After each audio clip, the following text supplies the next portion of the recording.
Hey everybody, it's Felisa, and today's going to be another story entry into murder, mystery, and mayhem.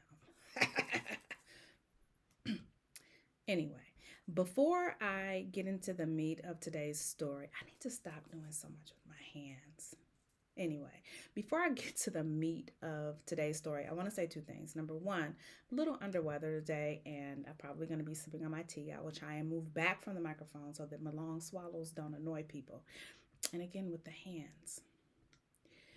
Anyway, most importantly, because this is going to be a true crime presentation, hence murder, mystery, and mayhem, but this case is fairly recent, not recent, but recent enough that someone that has been impacted by this particular event may wander onto this video. And so I want to make sure that I say two things. Number one, I'll be sticking to the merits of this case, the merits of this situation, and just talking about what it is that I've been able to find without salacious content. I may offer some commentary, but I'll do so respectfully.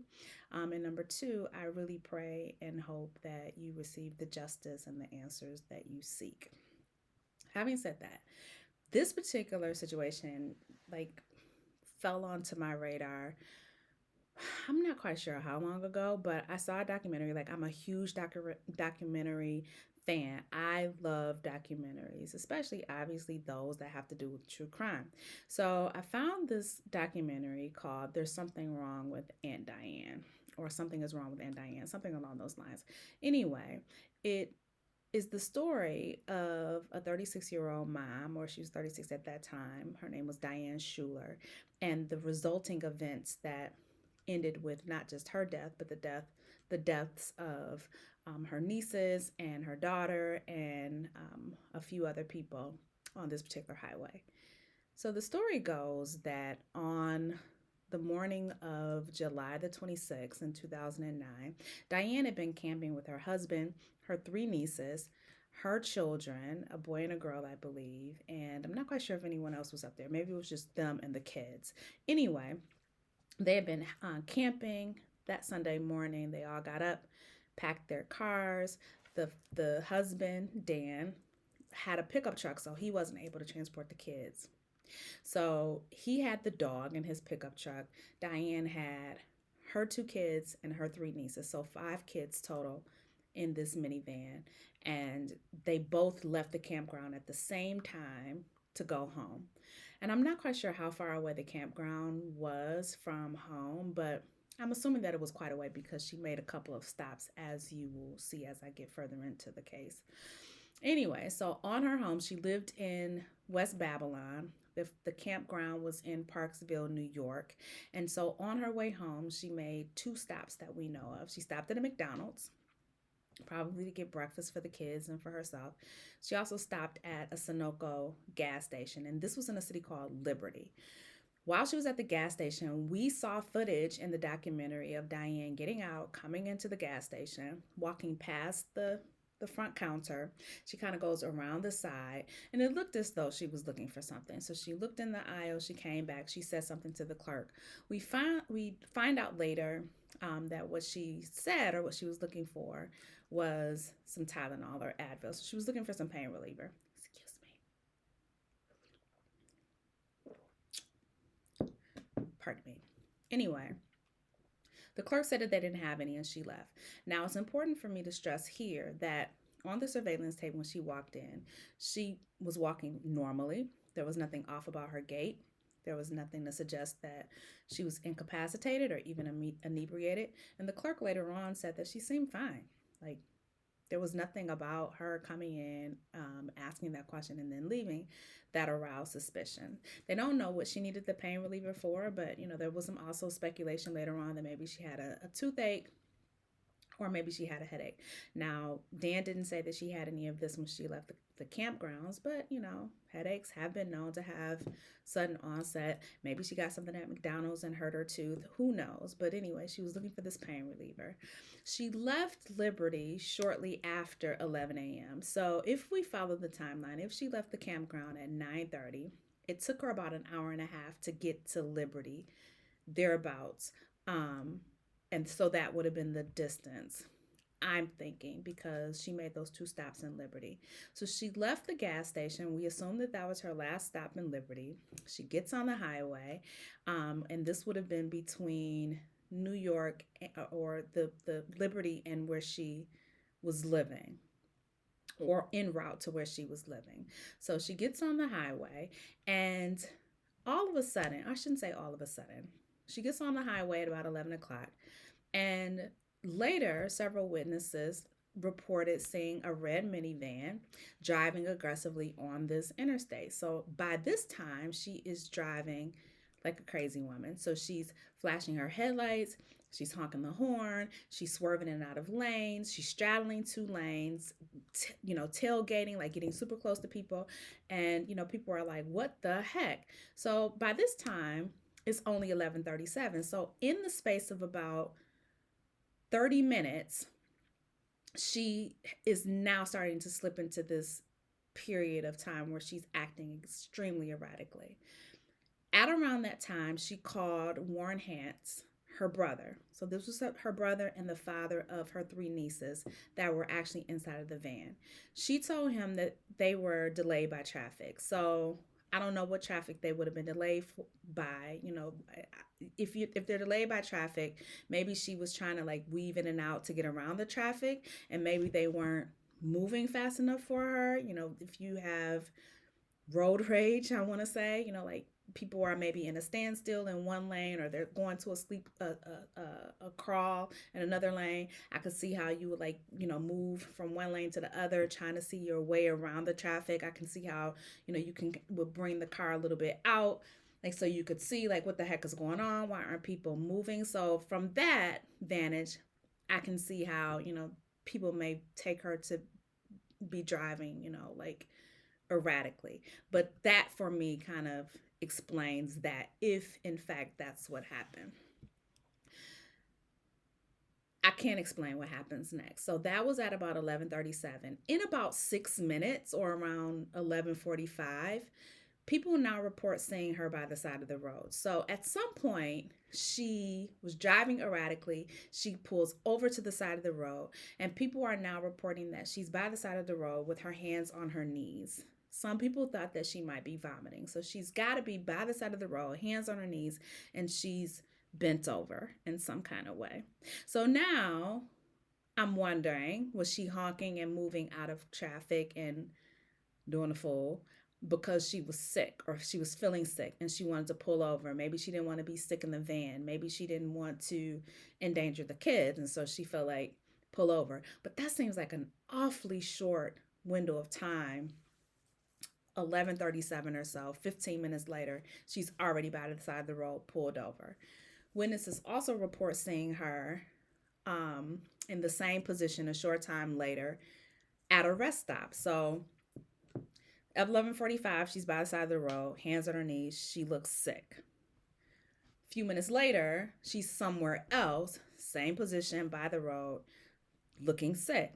Okay, so she would have gotten back in the car, driven, got back out the car or the van, assumed the same position, which is odd. But if you're sick and not wanting to be sick in the van, I can see how she would get out and, like try and pull herself together. Anyway, so at 1 o'clock, another call was made to Diane's brother, Warren. Came from Diane's cell phone. During that call, one of the nieces told her father that Diane was having trouble seeing and speaking clearly. So at this time, she's like completely out of it. Pardon me.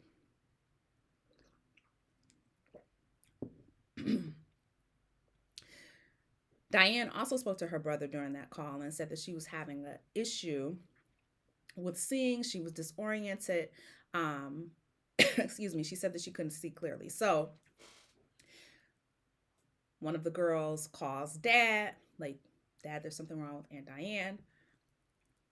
Warren probably said something like, put her on the phone. And Diane gets on the phone and says, hey, bro, I'm not feeling good. I'm sick. I'm disoriented. I can't see clearly.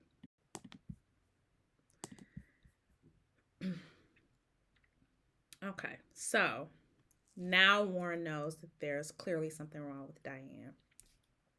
I think that it was during this phone call that her brother was like, yo, just stay where you are. I'm going to come and get you, because now he's gotten two phone calls and he's probably concerned, and he's like, I'm on my way, especially if she said, I can't see. The police believe that the car was stopped in a pulled off area by one of the bridge's toll booths. And the reason that they believe this is because someone found her phone um, at the highway, like at that point. So they figured that she'd pulled off probably a third time and had this phone call, but somehow forgot her phone and left it by the side of the road, which I've tried to replay how that could happen several times. I mean, obviously, if she was disoriented, she, may have thought that she put it in her purse or in her pocket. It dropped out. She got back in the van. She drove away. However, it happened, unfortunately, Diane did not have her cell phone from this point on, which means that no one would have been able to reach her. So she gets back in the car. And it's at this point that the police don't really know what route she took from the bridge to the ramps. But at some point, she wound up getting to the off ramps of the freeway at 1:33. Now, mind you, remember, she called her brother. Her nieces called her brother at 1 o'clock. How long she was on the phone, they don't know. How long it would have taken her to get off of the freeway, um, they don't know. Because I'm assuming that she would have had to get off of the freeway or off of the highway, do a UE, and then figure out how to get down to the exit ramp. And I'm not familiar with the area, so I can only, like try and conceptualize with freeways and highways here in my neck of the woods. But and what would happen, obviously, in my neck of the, I shouldn't say obviously because y'all don't know where I am, but what would happen in my neck of the woods was that you would get off, you would have to like do a complete UE and then come back down the same way that you came. It doesn't appear that she did that, but theoretically she would have gotten off, done a UE, and maybe gone back down the same way that she came. And if she were disoriented, perhaps she didn't realize that she had done that. It should be noted, though, the exit ramp that she wound up going back down or going down was marked very clearly with four signs, two signs that read do not enter and two signs that said one way. So she passed by all four of these signs, and within that next minute, there were four more 911 calls that were placed by motorists who reported that there was a car that was traveling the wrong way down the parkway, and it was going between 75 and 85 miles an hour. Diane somehow managed to go down the freeway backwards. She traveled about 1.5, almost 2 miles in the northbound passing lane before colliding head on at approximately 1:35. So let's just one more time review this timeline. 1 o'clock, the last call was made to Warren by his daughter. He spoke to Diane. Diane said, I'm disoriented. I can't see clearly. Warren probably said, just stay right there. I'm coming to get you. In her delusion and disorientation, she gets back in the car. She loses her phone. 1:33, motorists are calling and saying, yo, there is somebody that is traveling the wrong way on the freeway. So 3 minutes late, or 33 minutes later, she was traveling the wrong way on the highway. She went almost 2 miles before she collided with a trailblazer. That trailblazer hit another car, a Chevy Tracker. And at the time of the impact, Diane was traveling about 85 miles an hour. Now, it was later said that they don't believe that any of the children were restrained, that they were just simply in the van because Diane and I believe at least two of the children were thrown from the vehicle. Now, when the impact happened, people, ran up to the scene and were trying to assist everybody. And I don't want to get into the details of who was in the wreckage, who wasn't, what the conditions were. I just think that that's disrespectful, but suffice it to say, it was a pretty significant impact, not just for Diane and the children, but for the two people in the vehicles that she wound up running into. Now, there was a witness that when he got to the scene to assist, he noticed that there was a broken Absolute vodka bottle by the driver's side door. Or by the driver's side. I didn't say the door, just by the driver's side. Um, and I go back and forth about that detail, only because the if you watch the documentary, there is footage of the wreckage, and there are easily Googleable. Okay, we're gonna stick with it. Easily Googleable images of what that scene looked like. And so that wreckage, to me, if there was alcohol in that vehicle, it seems pretty fishy that a bottle would wind up like right next to the driver's side. It just seems really weird that that would be the specific place that it landed. I'm not saying that it's not possible. It just doesn't seem plausible to me. Anyway, so there was much speculation about what actually happened, and I felt like even the close timeline, even though it didn't feel like it was that close, like she would have really had to ramp up her her drinking and ingestion of whatever it is that they thought was going on with her between the time that she left that campground and she was lucid. Well, actually, not even when she left that campground, because she, according to her husband, was lucid and sober when she left the campground. The clerk said that she was lucid and sober, or at least did not appear to be intoxicated, which can be two different things. But she did not appear to be intoxicated when she left the gas station. So between the time that she got in that car and she got on that freeway and the time of the accident, she had to have been chugging whatever alcohol was available to her. And the reason that I say that is because they did do a toxicology on her, of course, after the accident, and it came back that she was heavily intoxicated. I think that her BAC was like 0.19, and at 0.08 you're considered intoxicated. And there was also a report that she had about 6 grams of alcohol in her stomach that hadn't even been absorbed into her blood at that time. So she either hit the bottle fast and hit it hard, or people just did not notice that she was this drunk when she went into the store, which that last one just does not make sense to me. Anyway, she also had high levels of THC in her system, and they think that she could have smoked marijuana as soon as 15 minutes before the accident. But it seems to me that it would have been more like an edible. And the reason that I say that is because if she smoked weed, like there's no way that you can mistake that smell. And nobody at the crash site said that she smelled like smoke or that they actually smelled weed. And I can see how an edible would sneak up on you, right? Not from personal experience at all.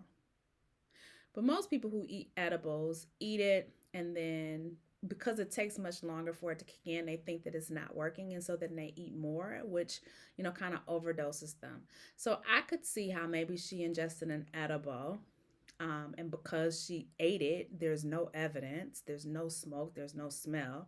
So I could see how she could probably ingest a edible, and then she may have been drinking on top of that. And when the edible kicked in, the fact that she was already drinking just made the effects much, much worse. Which, now that I'm talking it through and saying that, it makes sense for her to feel disoriented and that she's having difficulty with her vision. Now, her husband was interviewed, I think, Oprah and someone else. And they asked Daniel about the vodka in the van. And Daniel claimed that they had always kept an old bottle in the camper.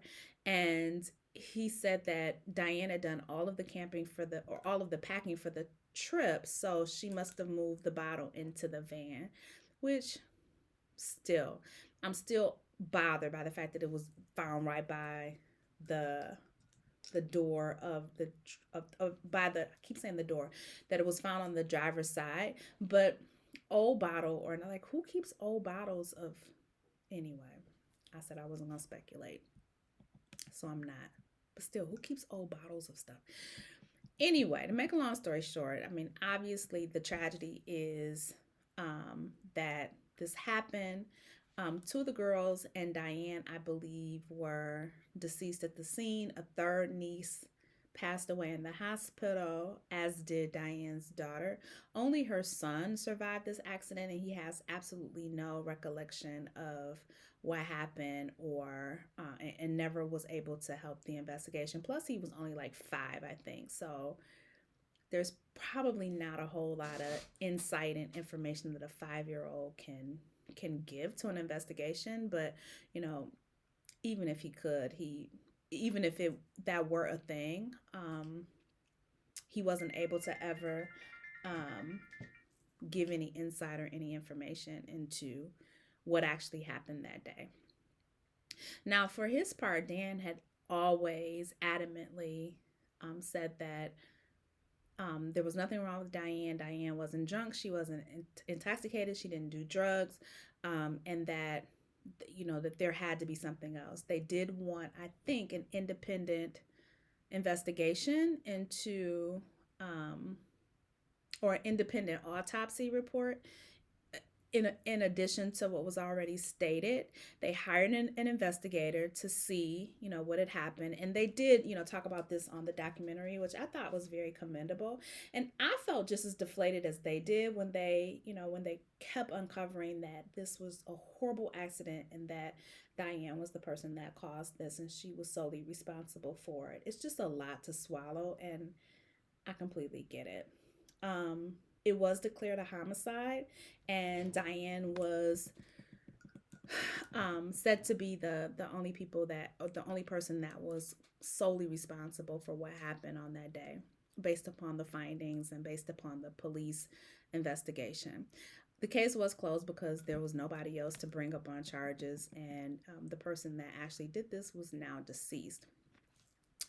Uh, I do want to mention, and I kept saying that I was going to put this on my to do list, or my to read list. Now, Stephen King is like one of my favorite authors in the whole wide world. And so apparently he has written a short story called Herman Walk is Still Alive. And that was in 2015. And it was, according to King, his attempt to find answers about what led to the crash, and perhaps some to obtain some kind of closure. Now, obviously, it should be noted that whatever it is that he wrote about is pure fiction, but probably in typical King fashion, he finds something either supernatural to make a spin out of it, or it just follows down the same rabbit hole that we've all been down with this case. But there's the finality of saying that maybe what happened is actually what happened, and the only person that is responsible for that is now no longer here. So there you have it. What happened to? There's something wrong with Aunt Diane. I keep saying whatever happened to Aunt Diane. That's not the right title. It's there's something wrong with Aunt Diane, and it is, or at least it was, on Netflix when I saw it. I'm sure that you can Google it and look it up. But it really is a tragic tale. It's a cautionary tale as well, because I'm sure that whatever happened to her, and in that little space of time, she did not intend for this to be the outcome at all. And maybe she was just thinking, as someone suggested, with the fact that she had a toothache or a headache, that, she just wanted to get out from under the pain. Why she would take this route is just beyond me. But in my head, it makes perfect sense that she probably would have had an edible, did not realize how potent it was ultimately going to be when it did kick in, and added alcohol probably to that fire. and it caused this outcome that nobody could have foresaw. I hope that Diane Schuler and her children and her nieces all rest in peace, and I pray that the victims of this horrible and unspeakable tragedy do find peace and find the closure that they seek. Y'all be great.